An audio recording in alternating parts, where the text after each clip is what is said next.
Hey, welcome back to E-Commerce on Tap, brought to you by Sourcify and Izba. I'm your host, Nathan Resnick, joined by my co-host, Aaron Alpeter.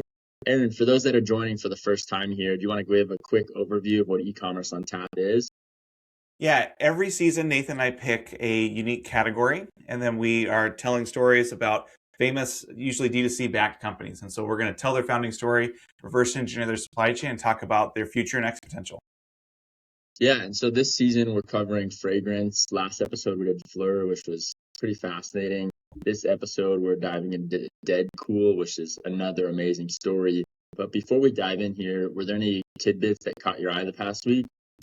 Yeah, I'm not much of a pop culture guy. I didn't watch the Golden Globes, but I did see that there was a big trend that came out of that, where really for the first time in a major way, one of the major things that people were focusing on was hair perfume. These stylists were using scent as another layer in the overall aesthetic of what they were doing as they were dressing people. And so it was just this interesting play that even though people watching the Golden Globes couldn't obviously smell the fragrance, this was still part of the storytelling. And some of the reporters or people on TV would just remark, say, oh, that's interesting scent on your hair, or things like that. And so I thought it was just a really timely tidbit in terms of just how fragrance is having a moment and how it's being integrated into more broad beauty rituals. Yeah, it is. It is really unique and interesting. I think on my side, I was engaging with a few of our friends in the DDC, Twitter slash X community. And, last season we covered Grooms, which is just this incredibly high growth, supplement brand. They do kind of AG1, but for gummies, and really an interesting form factor, and just their scale is pretty wild. And I was saying like, hey, I don't really know anyone that consistently takes Grooms. I don't know if you do, but it kind of made me engage in this conversation around how big these different markets are. Because here in Utah, where I live, we also have a brand called Just Ingredients, which is, over 150 million in revenue. I mean, it's got, some pretty solid scale, and they sponsor, the Utah Mammoth NHL team. Like, they do some pretty big sponsorships here locally. And, these other kind of DTC Twitter folks had not heard of this brand, right? And so it's just, I think, so eye-opening to realize like, hey, okay, even if a brand's doing, 150, 250 million in revenue, like there's still just so much scale to these markets that oftentimes, we don't realize like, hey, I've never heard of this brand. I don't know anyone taking this, but it's got, huge numbers that they're putting up. And so, I just thought it was interesting how, big these markets are really, and, how kind of you look at it from a revenue standpoint, you're like, wow, that is a lot of money. But then you look at it from an actual market size standpoint, and you're like, they're less than 1% of the total market. I think it's really interesting too, because it kind of speaks to what their strategy was just in terms of market density. And it sounds like it's better to own the Intermountain West and really be a household name and to sponsor stuff locally, as opposed to just trying to compete on Facebook nationally. Yeah, I mean, it's that dynamic of kind of going wide versus deep, and they've definitely, like you said, gone deep here in the Intermountain West. So super amazing story if you want to check it out. Just Ingredients, a really fascinating brand. Um, so real quick, for those that are tuning in, we will ask you right now to like and subscribe, leave a review. We really appreciate hearing from everyone that is tuning into E-Commerce on Tap, and we greatly appreciate you continuing to listen. And we're always open to feedback. So let us know what you think in the reviews. We'll check them out. But today we want to explore a smaller brand that is building in a similar trend of redefinition by challenging the norms about scent in general. And we're going to do this kind of, I think, by asking two key questions to start, right? Number one, what makes a scent feminine versus masculine? And number two, what if scents were meant to be stacked on top of each other in this kind of unique way, right? Yeah, and I think in order to get started with that conversation, it's helpful for us to retrain ourselves a little bit. So let's just start by talking about taste, with your taste buds in general, and how we learn to taste as humans. When kids are really young, they stay away from complex flavors. They want plain, very simple foods because they're safe and predictable. In my house, like my kids will eat chicken nuggets every meal if we'll let them do that. And that's kind of why, like, if you look at baby food, it looks like mush. Kids want rice and chicken and those sorts of things. But as they get older, they begin to experience and appreciate more complexity. and they learn to like things just a little bit different than what they had to. And so, I don't know about you, but like growing up, I didn't like sushi or mustard or kimchi or things like that. But as I grew up, I became more open to those foods and actually kind of like them. And I've got one story where I was living in Sweden, and I was had some roommates that were from Finland. And in Finland, they just love black licorice. Have you ever had black licorice? Yeah. I don't like it. No, well, you're right. It kind of tastes like tar or asphalt. But they had some really good black licorice from Finland, and they said, "Hey, we're going to give this to you, and you have to commit to eating 3 pieces." I'm like, "Okay." And so I had that first piece, and it was just awful. I'm like, "What am I doing? This can't be safe. This can't be healthy. Why would I do that?" And so after I tried to gag a little bit, I'm like, "Okay, all right, I committed to it. I'll do the second one." Second one was okay. Like it was fine. Wasn't my favorite thing, but it wasn't terrible either. And then about 10 minutes later, I had my third piece. And the amazing thing was that I had rewired my taste buds having those 3 pieces of black licorice. I was actually like, this is pretty good. Like, I actually like this now. And it was a really good example of how tastes can be changed and how this complexity can be changed. And it was wild because it actually rewired my taste buds where I'm like, this is actually good stuff now. And so, when you hear that story, I guess the question I have for you, Nathan, is if taste is learned, why do we assume that smell is objective or universal? Yeah, I mean, that is a big question, right? I mean, I think it's kind of this core tension that we're going to explore today because smell is really even more conditional than taste, right? I mean, smell is directly tied to a memory and emotion and kind of bypasses this rational processing of thought. And like, I think rarely when someone says this smells good or bad, do we kind of interrogate them as to why they think it's good or bad, right? And so I think in reality, when someone says there's a bad smell, often what they really mean is that the scent is unfamiliar, right, or socially risky, or they thought, maybe, hey, this smell is associated with a group that they've been taught to avoid, right? And so I think it's kind of this unique dynamic that smell is kind of evoking this core tension that is even more conditional than taste. Yeah, and I guess, to your question, how do you actually know if you smell bad, right? Is it the smell itself that smells bad, or is it a fear of how other people will perceive it? And when you think about it from that perspective, smell or scent in general is just one of the forms of social signaling that we've done as humans evolutionary. And so early humans relied on other humans for food, for protection, for reproduction, etc. And so anything that marked you as unpredictable or unfamiliar was really seen as a liability. And smell was one of those earliest signs because it would denote whether someone was healthy, whether they were clean, whether they had a disease, or if they were just a familiar scent and should be trusted. And really, when you think about social signaling, it is this evolutionary protection mechanism where we try to show other people that we belong in whatever that group is, that they're safe with us, or that we understand the rules of a particular situation. I think one way to think about social signaling is uh, you're not causing friction as part of that group. You're trying to fit in. So, for example, if I were to invite you to the beach and you showed up in a tuxedo, that would probably be kind of weird. Be like, hey, you don't know about this. Maybe you're trying to make a statement to say you don't belong, but that would raise eyebrows. Or if you showed up in swim trunks and flip flops.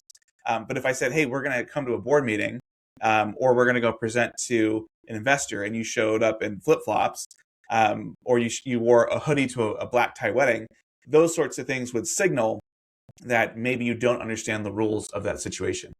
And if you just think about, for our listeners, you probably talk very different to your friends than you do to your boss.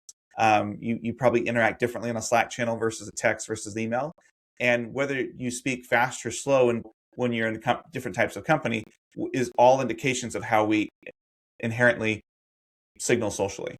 And I think each of these decisions, as I'm walking through these examples, when I tell you, hey, don't wear a tuxedo to the beach, at least for me, the reaction is, well, duh, right?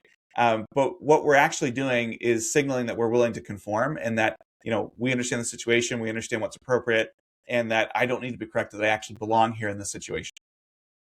Yeah, I mean, it's a really interesting point, right? Because smell is this kind of social signal that you know, we kind of try to signal that we're healthy, we're socially aware, that we're not going to, disrupt whatever group we're trying to be a part of, right?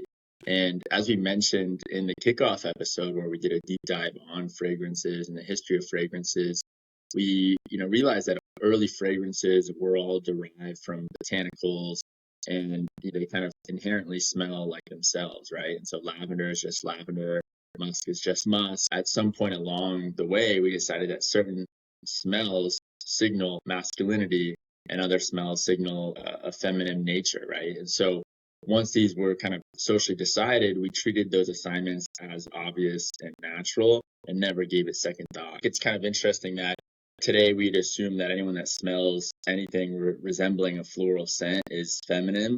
I mean, our society has kind of, dictated that. However, this wasn't always the case, right? Historically, floral scents were worn by men in European courts. Louis XIV, who was obsessed with fragrance and kind of really went deep into these kind of just spurring a lot of developments of fragrance in France, kind of really emphasized the powdery sweet floral profiles, but that was the norm at the time, right? And so, in fact, gendered fragrance is really a relatively modern retail construct. I think the reality is that 150 years ago, the fragrance industry was moving away from the ultra luxury and exclusivity and slowly moving toward more of a mass business. And so if you have a lot of people who are learning about fragrance for the first time and need to be convinced to spend money on something that they didn't know they needed, you need to make it as easy as possible to kind of part those consumers from their money. And the reality is that a gendered scent really simplified the retail. It helped reduce the cognitive load to make gift buying easier, which helped these brands become mass scale brands. So if I'm trying to tell someone that they should be wearing a fragrance because it's going to help improve their sex appeal, I can tell them this is a scent that all the ladies love. And that's a much easier marketing conversation for me to have with someone, as opposed to trying to educate them about the tones, the notes, the microbiome, the chemistry, their personal preferences, all those sorts of things. And so I think that this was something that was done to help sell more bottles. But looking back on how there was an unintended cost to society by gendering scent. For one, it removed experimentation and turned scent into an identity instead of an expression. And so when we start to put scents and therefore people into boxes, we create a lot of anxiety about potentially wearing the wrong thing and being perceived as the wrong thing. So kind of coming back to that social signal we talked about. And so you have to ask the question, how much of fragrance marketing is about helping you smell good versus helping you not be judged?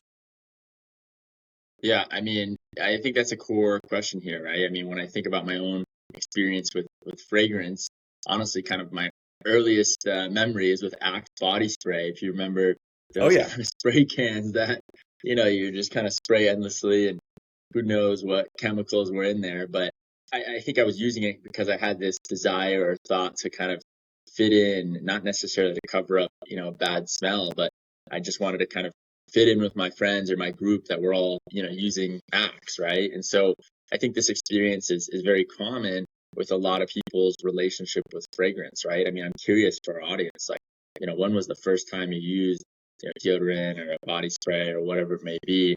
And I think this kind of relationship and perception is what gave birth to the idea of a signature scent. And so on the last episode, we talked about where, people find a scent that they kind of liked and help them signal what they wanted to signal. And then that idea was that, we're going to wear this every day, right? Now, I don't still wear Axe body spray, but, I'm actually a big Dr. Squash fan. So shout out Dr. Squash on that one. That was a great episode. But anyway, you hear stories about my father's cologne or my mother's perfume, and having this kind of signature scent was a promise of consistency. And I think it was a way to be legible to others, right? So people could smell you coming. They knew it was you without seeing it. And that kind of idea was that you were projecting this idea of this is who I always am, right? And so I think this is how people felt, and a lot of people, still feel about fragrance. I definitely think it's been more modernized now. I think people are trying a lot more scents than probably previously. The norms are obviously different. And so, for example, like we don't eat the same food every day, we don't wear the same outfit every day, and we don't feel the same way every day. And so it's kind of odd that fragrance has kind of been the one place where consistency was expected instead of curiosity and experimentation, really. And so, I think as we talked about this concept of modern fragrance being tied to an emotion and to a mood in the last episode with Fleur, what we're getting into with DedCool is that this is kind of this idea of experimentation and giving the consumer permission to have a variety in how you smell each day and throughout the day. So I think that's enough context, right? Tell me about DedCool. How did we get to this company? Yeah, it's kind of funny because I met our founder, Karina Chaz, at a conference a couple of months ago. And at the time, I didn't really know DedCool. I think I'd maybe heard of it once or twice, but didn't really understand the story. And I can't wait to see her at another conference and be like, hey, I am so fascinated by what she did. But Karina was born in the early 90s and grew up in California. And she describes herself as growing up in a green, organic household and not really being allowed to use conventional fragrances. It's just a kind of a family decision that they had. And so the choice for her growing up was really between no fragrance at all or making her own. And early on, it was really this hobby and a craft, and she would make fragrances for herself or her friends because she wasn't allowed to use these mainstream fragrances. And she also dealt with some various health issues and ingredient sensitivities due to different products or skincare routines that she would have as she was growing up. And so at a very young age, she started to ask these questions of what's actually in these products that I'm using? Why do certain things trigger reactions to me? And, why is fragrance so vague compared to skincare? And, you don't have to look far in a bottle just to be something called fragrance. And, they'll put that on the ingredients as like an ingredient, even though the fragrance is made up with a bunch of other stuff. And so just this opaqueness was really difficult to look at. At age 13, her hobby became a little bit more established as she formulated her first perfume, which she called CCN, which she said was modeled and inspired after Chanel No. 5. Of course, what else, right? And these were, really just small things that she and her friends would enjoy. But eventually, she got approached by an unnamed large corporation who had come in contact with one of her scents and wanted to license one of the compositions for the Twilight Saga franchise. And surprisingly, she decided to turn down working with this big company or licensing her scent, and instead wanted to work along the fragrance house instead. That's crazy. I mean, as a teenager to be in that position to potentially get that kind of exposure, I mean, I'm surprised she turned it down. She obviously felt different. I mean, was it worth it for her? She would say that this experience was really formative for her because it helped give her the language and the vocabulary to help describe scents. And so, just as someone learns to appreciate food, she learned how to identify and isolate the different notes that she liked and how different materials behaved over time on her skin. And, she also kind of learned this experience that compared to the skincare ingredient transparency, that fragrance was opaque by design. And there were a lot of things that were, kind of wrapped under the rug or swept under the rug because they were protected by trade secrets and just made it very difficult to understand. And so what she noticed while she was digging into these ingredients and the marketing positioning was she recognized that lavender wasn't lavender or musk wasn't musk. It was masculine or feminine. And this whole concept of a signature scent meant that one bottle was supposed to represent you kind of indefinitely as a consumer. And so as she was building out her own personal vocabulary, she noticed that she was personally drawn to more traditionally masculine leaning scents, and her personal palette was starting to shift. And Karina started to recognize and question the rules around how certain smells were gendered. And she couldn't really remember as a consumer agreeing to say that, this is going to be explicitly a female scent, or this is explicitly going to be a masculine scent. And this would be like a really big insight that she would later on have a huge impact in the trajectory of DedCool.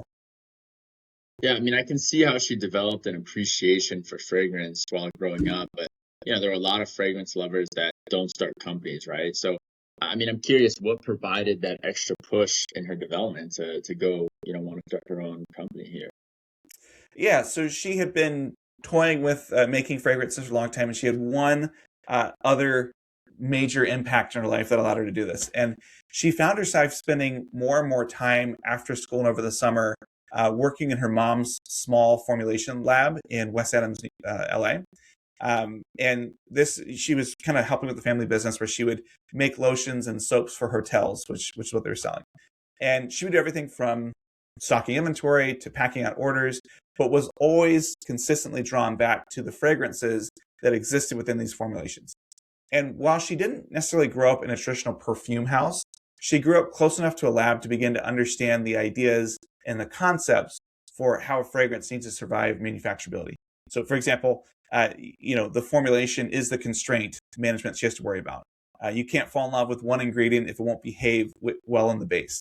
Then she also recognized kind of these small batch realities where lead times, minimums, packagings, fillings, labeling, those things will really impact what you're able to do economically and at scale. Wow. Yeah. I mean, so eventually her passion projects really start to come together. She'd been researching clean ingredients, playing in a formulation lab, and really kind of, I guess, questioning why certain genders had a monopoly on certain scents.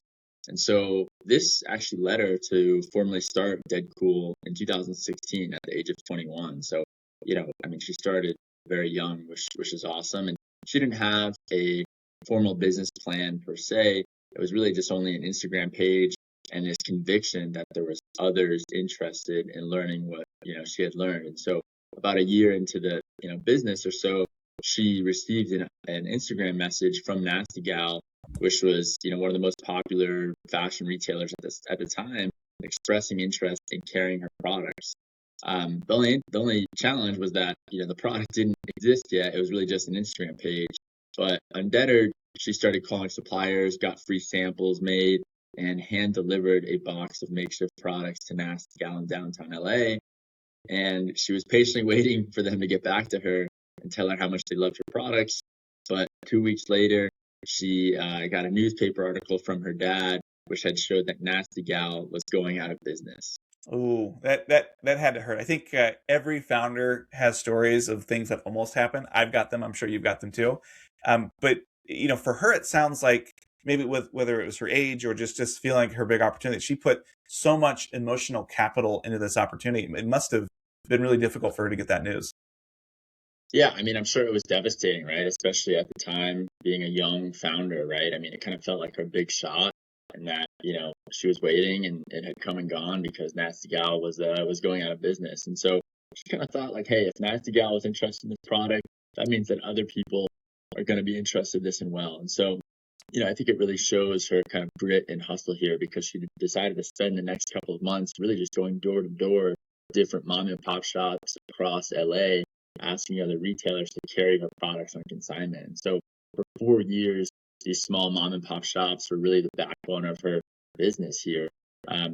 Each customer PO was used to fund the next batch of inventory.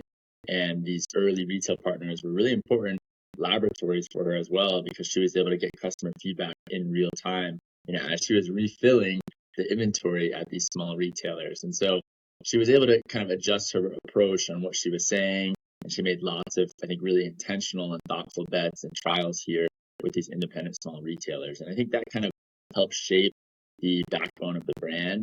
And so for 6 years, quite some time, she was the solo employee of the brand. And when asked, she was just, likely to call it a hobby or craft as she was to call it a business. But she recognized that when retailers called to switch from consignment over to regular retail terms, that she actually had a viable business here. Wow, 6 years as a solopreneur, that's a very long, very lonely time. But as you mentioned, it really allowed her to develop some foundational learnings that shaped her business. And so I thought it was really interesting looking at this 6-year period. What were some of the things that she might have learned? And I think as an outsider, it's probably a little bit easier for us to plot her journey and her thinking. Because when DedCool launched in 2016, she wasn't going out to try to build a category defining company. Instead, she was trying to figure out if she were to build a fragrance the way that she wanted it, would other people care to use it as well? And as a result, the concept was still very loose, the products were limited, and her brand voice was very exploratory on Instagram. But she was using Instagram as both a marketing tool and as a market research tool. And because she only had perfume sprays at the time, she had very limited quantities. I think she had some roll-on fragrances too, but she was interacting with these customers both virtually and in person. She was able to explore this idea of a mood-based scent and the flexible identity and that she had been able to create with the brand and with her own journey in fragrance really de-emphasized the whole concept of a signature scent. And so she started to ask people, why do you combine scents? She'd see some of her customers that were buying multiple scents at once. She said, well, why are you doing this? And, she started to hear that people were talking about how DedCool fit inside their life instead of what it smelled like. And so these sorts of questions and conversations provided the feedback loop for her to help hone her offering in the process. And you start to see the milk fragrance family, which she launched, these soft, kind of musky skin scent products that came out that were really developed and honed during this time. And while she didn't invent the concept of layering fragrance, she did decide to lean into it more and more and recognize how it changed how people thought and related to smell. And this layering removes the permanence of fragrance. It removes gender signaling, and it removes kind of this fear of getting it wrong because it's just a mood, it's just a flavor. And you suddenly start to shift fragrance from being a label to being more of a tool of self-expression. Yeah, I mean, by late 2020, early 2021, she realized that she was not just selling perfume, but she'd actually built a brand for the business, right? She was selling to repeat customers in a very distinctive aesthetic and tone.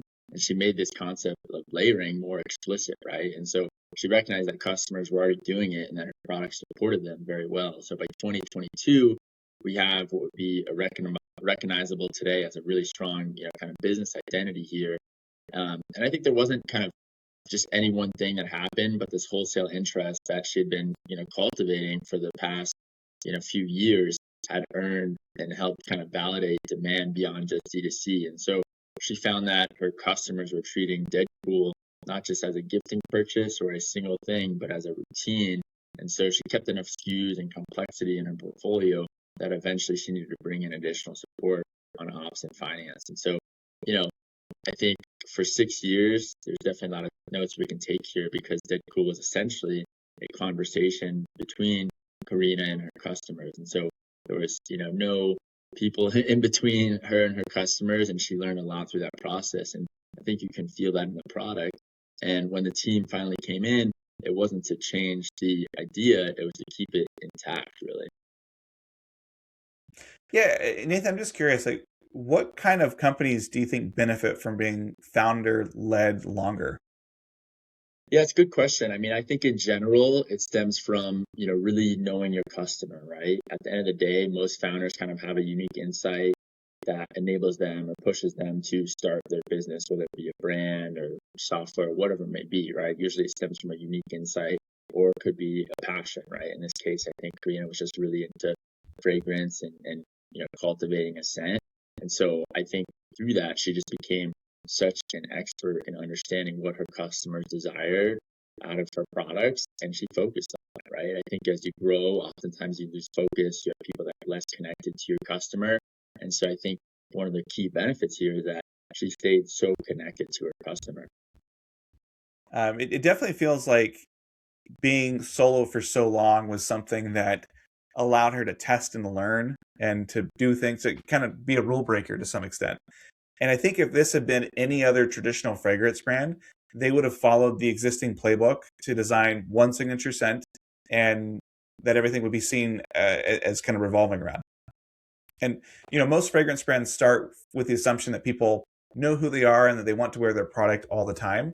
And when you have one scent that identifies you, that's a pretty good business. But what Karina recognized is that while signature scents assume certainty, she personally was living in a world that was very uncertain and very dynamic, very, changing a lot.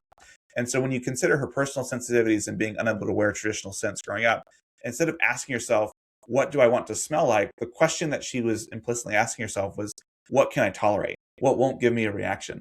What feels good on my body today? And as someone who made her own scents for a long time, she noticed that when she didn't want the same thing every day. And this was because her mood was changing, kind of what she felt like she needed was changing. And so because of this ever-changing environment, all of these things that signature scents force people to do, which is just saying pick one and say this is you, was really being shown as not being a viable thing. And so her life experience and what she was seeing her customers say they needed was that they needed something that would allow them to say to the world, this is me today, but it won't be me tomorrow. Yeah, I mean, I think this was a pretty key insight here because she recognized that fragrance wasn't really failing because people wanted fewer options.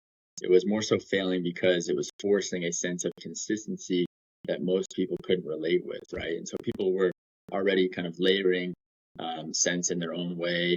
It was do I wear something today or not at all?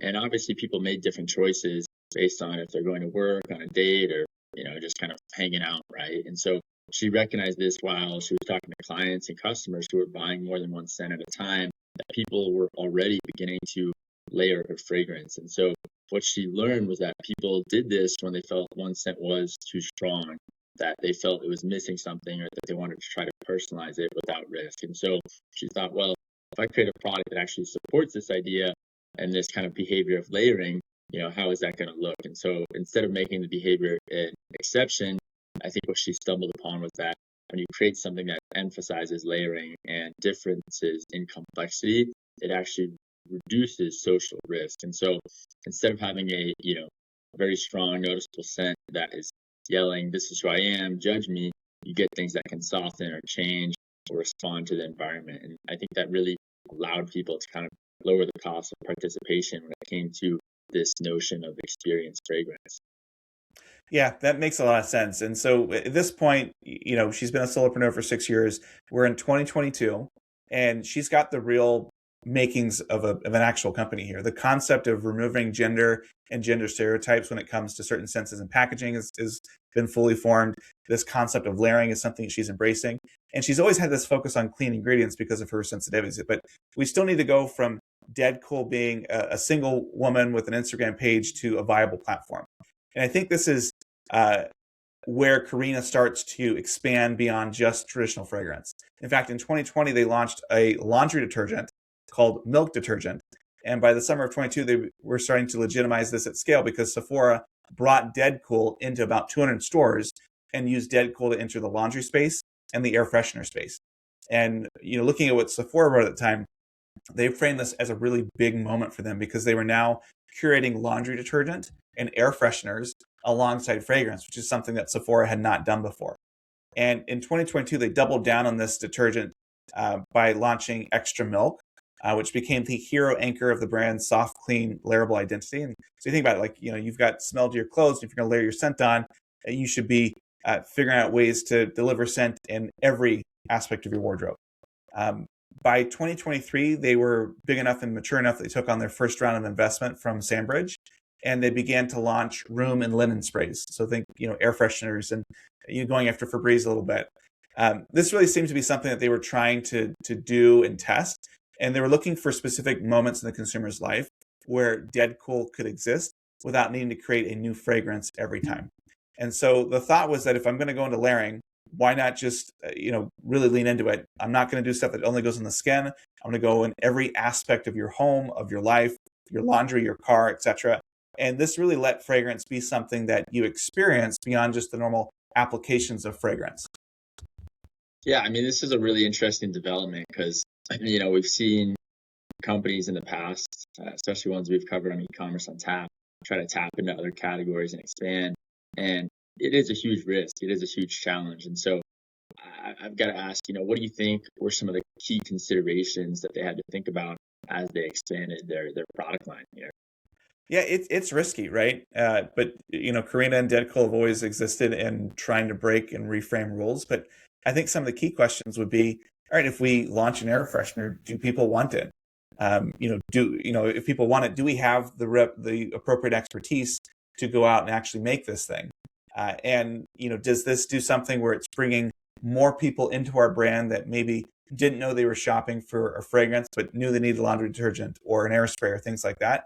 And by doing so, does this bring more people into our scent platform and into the brand, or does it cause confusion and feel like it leaves them out because they don't fit the mold of who they think the brand is for? Yeah.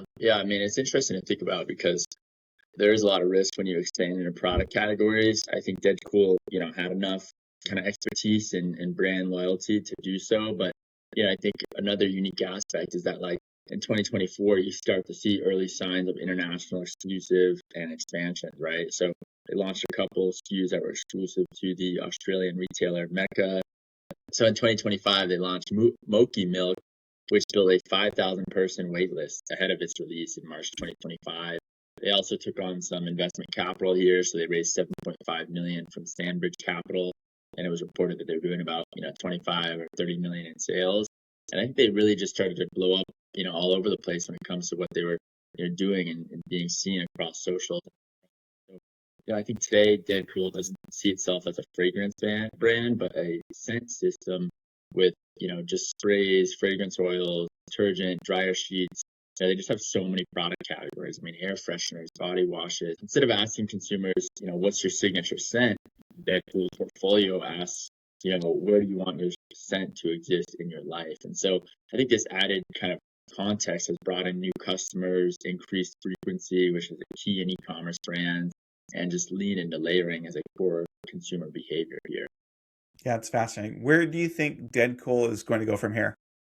Yeah, it's a good question, right? I think there's a lot of really interesting trend lines that we could envision continuing to hear. Okay. I think number one, they're really leaning into scent wardrobe even harder. So there's more formats, more refills, more bundles, more collaborations. They're starting to look at all these different occasions when people could experience and interact with fragrance. And so like a good example that they're doing right now that, leads into the idea of adding scent into your routine is like the DedCool Hawaii laundry campaign.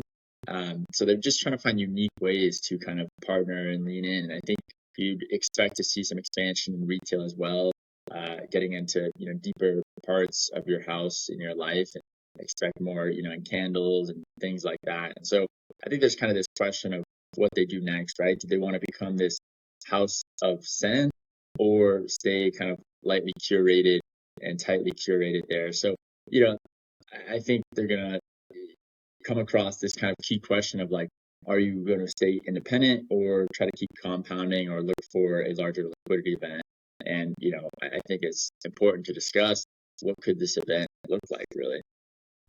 Yeah, well, the nice thing about DedCool is they've got options right now. I think one path would be to grow the business to 75 or 150 million bucks over the next 5 years and aim for a strategic exit. In order to do this, they need to make sure they've got a tight set of hero fragrances, not signature scents, but hero fragrances. And then they can start to begin to expand into formats where they're already winning, and doing more in detergents and refills and home and body and things like that. Another option would be to try to scale into more of the scent platform, which appears to be the path that they're on right now. This is much harder to do, because it also makes the picture a little bit murkier for an acquirer, because they're like, well, if I'm Estee Lauder, I want the fragrance, but do I want a laundry business? If I'm Unilever, maybe I like the laundry business, and fragrance isn't something I've gotten into. And so it's this really interesting piece here where they are kind of on the default path of trying to become the everyday scent system brand. In order to do that, they're going to have to make sure that they have a lot more revenue coming from laundry, home, body, etc. And those have to be a very mature percentage of revenue. So when you think about fragrance, it has a higher frequency, lower CAC type of payback, whereas laundry may be different, or it just has different dynamics. And so the real thing you have to do is just make sure that they've got a coherent system in place where they don't just have lots of products, but they have lots of really hero fragrances and products that are doing very, very well. So they can be more balanced instead of being a fragrance brand with a detergent habit or an air freshener habit or things like that. And once they've got that platform done in North America, then I think they can expand internationally and really have these deeper collaborations that they're starting to dip their toe into. Yeah, I mean, it's been a really interesting example of how consumer preferences and kind of the fragrance market are shifting. And I think together with the Fleur episode, it's kind of helps us identify fragrances about how you feel, not who you are. As we look at DedCool and their growth and their journey, I mean, what are some key takeaways that you'll have here? Yeah, I think that DedCool didn't go to market or didn't try to win by inventing whole new smells.